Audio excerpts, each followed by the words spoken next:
Hello and welcome. I'm Ruby Barlow and you're watching The World Report. Let's take a look at our top headlines from this hour. The Iran war has broadened over the weekend despite a pause in US strikes as Yemen's Iran-aligned Houthis attacked Saudi oil installations along the Red Sea coast. The US military says its naval blockade remains in full effect, but did not explain the halt after 13 nights of escalating strikes. Iran's foreign ministry spokesman Ismail Baghei says Iranian and Omani deputy foreign ministers held talks on the management of the Strait of Hormuz in Tehran on Friday and Saturday. Baghei has said the talks were useful and progress was made, and that consultations between the two sides were ongoing. Qatar's Transport Ministry says activities can now resume fully for all types of maritime vessels and ships. Restrictions on maritime traffic in the Strait of Hormuz were imposed 2 weeks after a series of deadly tit-for-tat strikes between the US and Iran re-erupted, including on shipping in the waterway.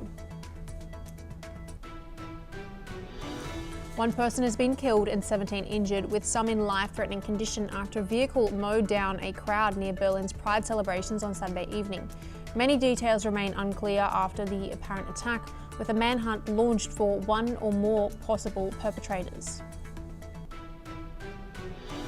The Ebola outbreak in the Democratic Republic of Congo is facing an alarming update, with infections now approaching 3,000 cases and deaths exceeding 1,300, prompting warnings from the United Nations. The epidemic caused by the Bundibugyo strain lacks approved vaccines or specific treatments. The new UK Prime Minister, Andy Burnham, will always put Britain's interests first, he says, in an interview in response to being asked whether he was willing to call out US President Donald Trump.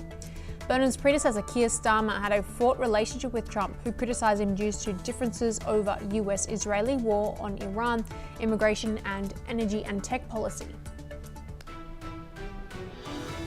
In Australia, the Prime Minister, Anthony Albanese, says he will seek to raise the issue of tariffs with US President Donald Trump after Washington this week imposed new tariffs on 60 trading partners, including Australia.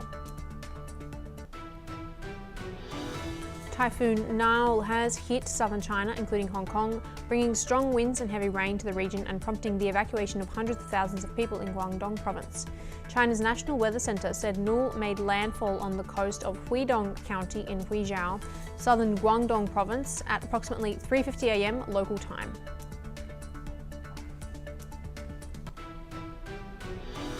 We begin today with our top story in southwest Europe, where catastrophic wildfires are forcing hundreds of thousands of people from their homes amid unprecedented heatwave-fueled conditions. In France, the situation near Bordeaux has intensified dramatically. Strong, erratic winds are driving flames toward the city, creating what firefighters describe as terrifying whirlwinds and complete unmanageable fire behaviour. Authorities have reported that roughly 250,000 people have now been evacuated across the Gironde and Landes regions. The French military has been fully mobilised to clear brush and cut off fire lines, while President Emmanuel Macron prepares to hold an emergency government meeting. The crisis has even impacted the Tour de France, with organisers shortening the final stage to free up security forces for firefighting and rescue operations. Meanwhile, across the border in Spain, where a state of emergency is officially in place, Prime Minister Pedro Sánchez has warned that complex times lay ahead. Over 130,000 hectares have burned in Spain so far this year, eclipsing the country's 10-year annual average. In the Madrid and Avila regions alone, nearly 90,000 people have been evacuated or confined to their homes as emergency services battle desperately to prevent two massive blazes from merging. Authorities in Valencia have confirmed the death of a man in his 70s, found trapped in his car as a ravine fire overtook the area.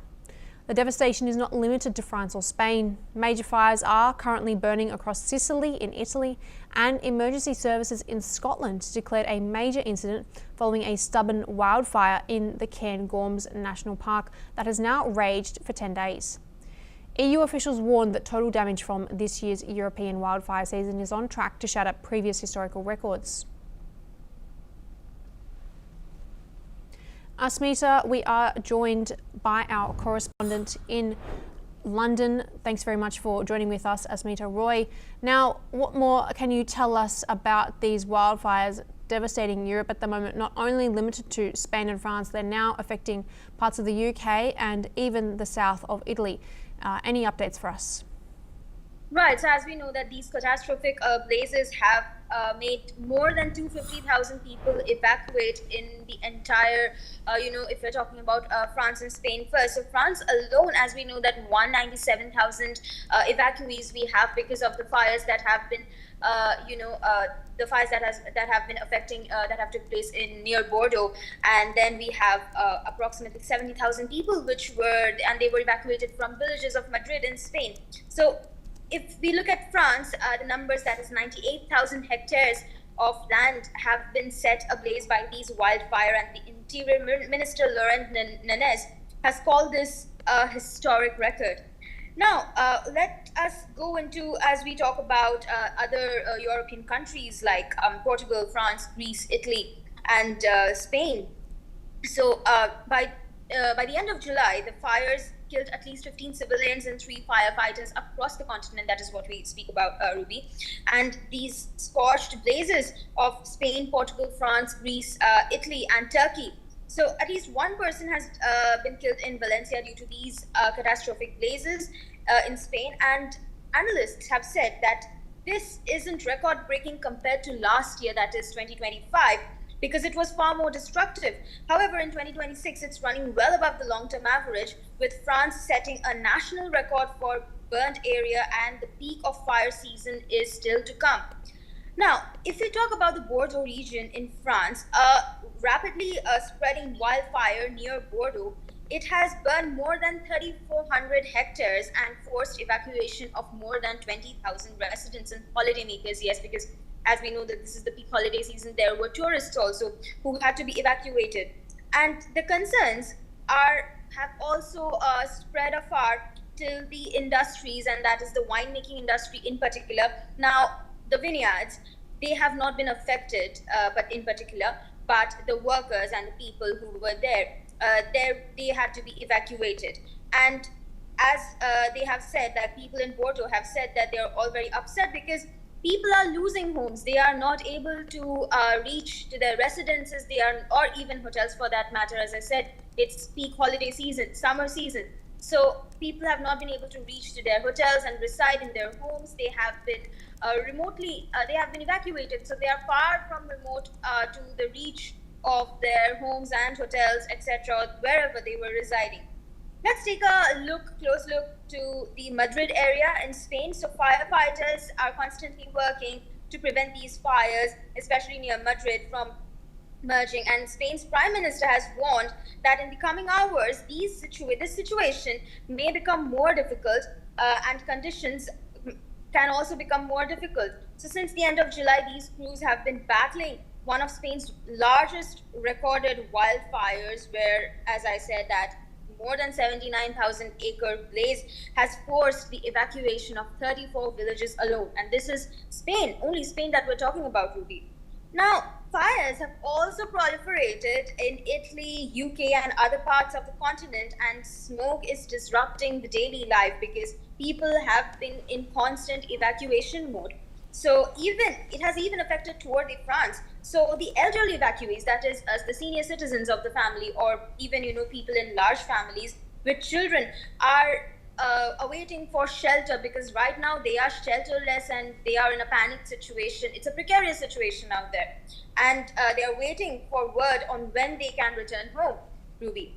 Now, we also need to know that there's a fresh update where the World Health Organization Europe, WHO Europe's data has shown that the amount of land being burned in these wildfires across Europe has increased in 57% in just 4 years. That is 2.2 million hectares of land being burnt in whose European region in 2025, up from 1.4 million hectares in 2022. Spain and Portugal alone have seen such wildfire numbers more than double since last year. Madrid has declared a national emergency, as we know, as fires near the capital only has forced 10,000 evacuation alone. And on the response side, France has activated the EU civil protection mechanism since July 5th. And has been bringing rescue EU firefighting aircraft from Sweden and Cyprus, and Paris has now gone back to Brussels asking for further reinforcements as it struggles to get a grip on these fires. Asmita, when we look at how people on the ground have been coping, what's it looking like at the moment? Are the governments in question taking the necessary measures? Well, the governments are not particularly in question by the civilians, but they are definitely upset about the sudden protocols that are being taken. Now, the government is saying that these protocols are very sudden, so they cannot be a right or wrong decision, but it's in the best interest of these civilians. So civilians are being guided. Now, in such a situation, obviously, as I mentioned earlier, Ruby, that people are panicked. They are in a precarious situation. People are, drifting away from family, or just imagine the plight of the ones who came to Europe during holidays and are facing such, a sad situation. So the governments are trying to provide the best plan of action as they can. And people have been following this. However, yes, we do have casualties, but more than that, it's the evacuees who are shelterless right now. So people are taking it. People are taking it in a way where they are just looking for resorts to make things sustainable for the momentarily. However, the government is still trying to come to conclusions that how to handle the entire situation that is ongoing right now in entire Europe. Asmita, thanks very much for keeping us updated, but please don't go far. We'll be coming back to you very shortly. Now, a spokesman for the Islamic Revolutionary Guard Corps has declared that the United Kingdom would become a definite and legitimate target for Iran if it cooperates with the United States in any aggression on Iran. The warning follows the recent use of British airfields by US B-1 bombers. The IRGC official further noted that Iran has prepared specific contingency plans for various scenarios. In a similar vein, earlier on July the 24th, the head of the Iranian Parliament's National Security and Foreign Policy Commission issued a warning to the United Kingdom regarding its support for US military operations against Iran, specifically citing the strategic role of the UK-controlled Diego Garcia military base in the Indian Ocean. In a post on X, Iranian lawmaker Ibrahim Azizi stated that the era of the Sykes-Picot is long over, adding that the day is not far when you will lose Diego Garcia, like your other colonies. Azizi also warned London to reflect on its own fragility of its own borders and said that Iran's capabilities extend far beyond military options. Diego Garcia, a UK-administered territory, hosts a major US military facility under a long-standing agreement between London and Washington. The base has historically served as a strategic hub for US long-range aviation, logistics and naval operations across West Asia and the Indo-Pacific. During the current war on Iran, the base has been identified as a key location supporting the deployment of American strategic bombers, including B-2 Spirit stealth aircraft, which have the range and payload capacity to conduct long-distance strikes against heavily defended targets. The deployment has drawn attention due to the island's location outside the immediate range of many regional bases. Beyond Diego Garcia, British territory has also supported US air operations, with the United States previously deploying strategic bombers, including B-52 Stratofortress aircraft, in RAF Fairford in Gloucestershire, England, a forward operating location maintained for US Air Force deployments that allows American bombers to operate closer to potential theatres of a conflict. We're now coming back to our correspondent in London, Asmita Roy. Asmita, how have the political leadership in the UK taken these statements coming from the Iranian side? Right, Ruby. So as we know, and as you've already said, that Iran's Revolutionary Guards have warned Britain that it would become a definite and legitimate target, as I quote, if it supports the United States. And it goes for all the countries that are backing the US in such a crisis.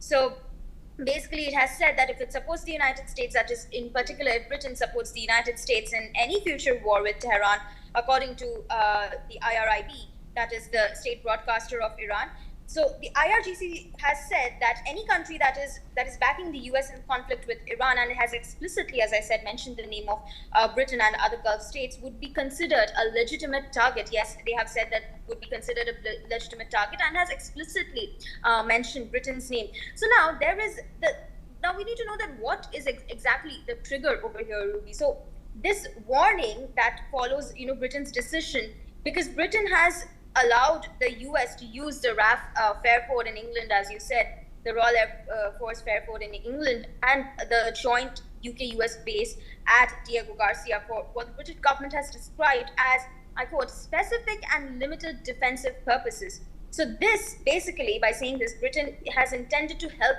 destroy Iranian missiles and launchers, and British officials have said requests for US use of British bases are being considered case by case, and that the decision rests on collective self-defense of long-standing allies and protection of British lives.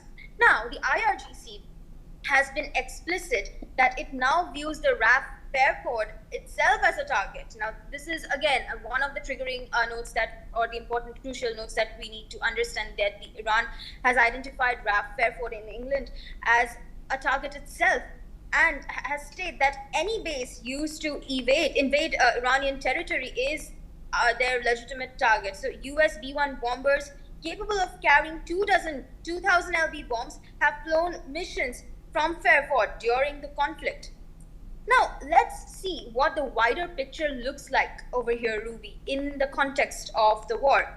So the threat lands after roughly 2 weeks of direct US-Iran escalation centered on the Strait of Hormuz, the choke point that carried around a fifth of global oil and gas flows before the current conflict began. So, according to reports, Iran had its first night without new US strikes, and although tensions have been remaining high, and Trump has continued threatening wider military action if talks fail. So the conflict has also spread beyond Gulf. Yemen's Iran-aligned Houthis have claimed attacks on Saudi oil sites in Jizan and Yanbu. However, US has reportedly also paused these strikes in Iran for the first time in 2 weeks, but the broader regional conflict continues to threaten energy routes through both Hormuz and the Red Sea. Now, how does Britain have an angle to it? We need to know that as well. So Britain has already faced Iranian warnings over the use of its bases by American aircraft, and UK government has said it is ready to defend itself with British forces prepared to protect the country. Now, in its interests, of course. Now, while trying to avoid being drawn further into conflict, it has also come against the backdrop of long-running UK concern about Iranian threats on British soil, that a Parliamentary Intelligence and Security Committee report has warned Iran that it poses a wide-ranging, persistent and unpredictable threat to UK. Now, UK nationals and UK interests are the top priority of the UK government, of course, and has said that Iran has a high appetite for risk when conducting offensive activity, and its intelligence services are ferociously well-resourced. Asmita, thanks very much for the update, but please stay with us. I'll be coming back to you very shortly.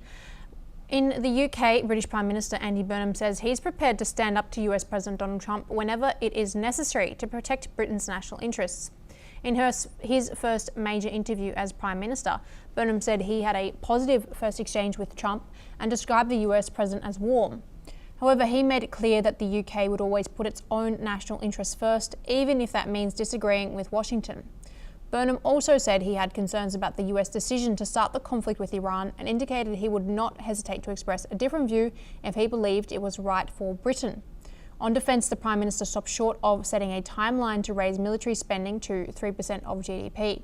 Instead, he said the government's immediate priority is to fully fund its defence investment plan before making further commitments. Burnham also ruled out the possibility of an early general election before 2029, saying his government's focused on restoring the country and delivering on its promises rather than returning to the polls.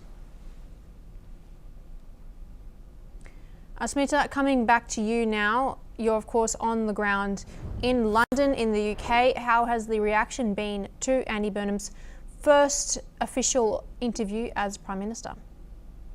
Right. So when asked that whether he would, like as an Andy Burnham would trust the U.S. president, Burnham said that he had just one call so far, and he has added to this that he has always treated people nicely and warmly, but in exchange, he found Trump to be really warm. And he has also said that, but when he was pressed on whether he'd be prepared to call Trump out if needed, Burnham said that he has given a positive note that he would, of course, call out Trump if needed, because all the leaders have to do that, and one has to defend their own national interest before anything else. Now, he said that is what is required to be done. He also indicated that he'd adapt this approach as events develop, and said that he can't rule out needing to voice a different idea that is right for Britain. So he has clearly spoken in favor of Britain's national interest clearly. Now, on the Iran-US war risk, Burnham has also said that he was concerned about the president triggering a rapid change of retaliation with Iran, while adding he stood by his general position on this matter. So this gives a direct, thorough line that whether Britain's PM has publicly flagged Iran escalation risk on the same day Iran's Revolutionary Guards are threatening the UK directly. So, on the same note, Burnham has also ruled out a snap general election for the first time, telling that he's going to rule it out, and said that the focus is on getting Britain's national interests in top priority. Asmita, thanks very much for keeping us updated from the UK. Always great to see you. We now move to some breaking news coming in. Iran-backed Houthi rebels in Yemen have announced that they have successfully downed a military drone belonging to the Saudi-led coalition. The announcement comes just a day after the militant group claimed responsibility for a wave of aggressive attacks targeting vital oil facilities inside the Kingdom of Saudi Arabia. According to a statement released by the Houthis' military spokesman, Yahya Saree, the targeted aircraft was a Turkish-made armed reconnaissance drone operated by Saudi forces. The spokesman has asserted that the drone was shot down over the rugged terrain of northwestern Yemen while what he termed hostile operations were actively underway. While coalition officials have yet to issue a formal independent confirmation of the drone's downing, military analysts note that if verified, the incident underscores the growing sophistication of anti-aircraft capabilities utilised by the Houthi movement. This latest military development follows closely on the heels of a declared cross-border offensive by the Houthi group. Just 24 hours prior to the drone announcement, rebel leadership claimed responsibility for coordinated drone and missile strikes targeting critical Saudi energy infrastructure. These sustained provocations highlight the persistent vulnerability of global energy supplies and maritime trade routes surrounding the southern Arabian Peninsula. The Gulf Kingdom, alongside its regional allies, has spent years attempting to neutralize the cross-border threat posed by the alignment between the Houthi movement and Tehran.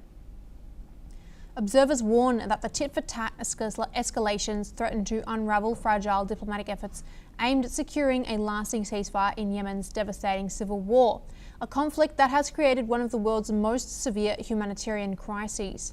International watchdogs and Western allies have repeatedly condemned Houthi attacks on civilian infrastructure and commercial targets, viewing them as deliberate acts of economic sabotage and a severe impediment to peace negotiations.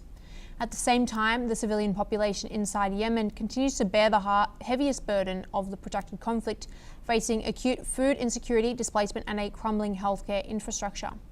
As diplomatic channels strain under the weight of these fresh hostilities, regional defence coordinators remain on high alert. We move to some further breaking developments. Violence continues to escalate in the occupied West Bank, with Palestinian officials accusing Israeli settlers of carrying out a series of arson attacks on mosques, cars, and agricultural land. According to Palestinian authorities, 2 villages were targeted overnight. In Qusra, a mosque that was still under construction was set on fire, while hate graffiti was sprayed across its walls. In a separate incident in the village of Kur, another mosque was also torched with similar slogans left behind.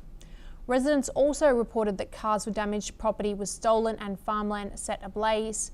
The attacks comes just 2 days after a deadly clash near the village of Tal that left 4 Palestinians and 2 Israelis dead.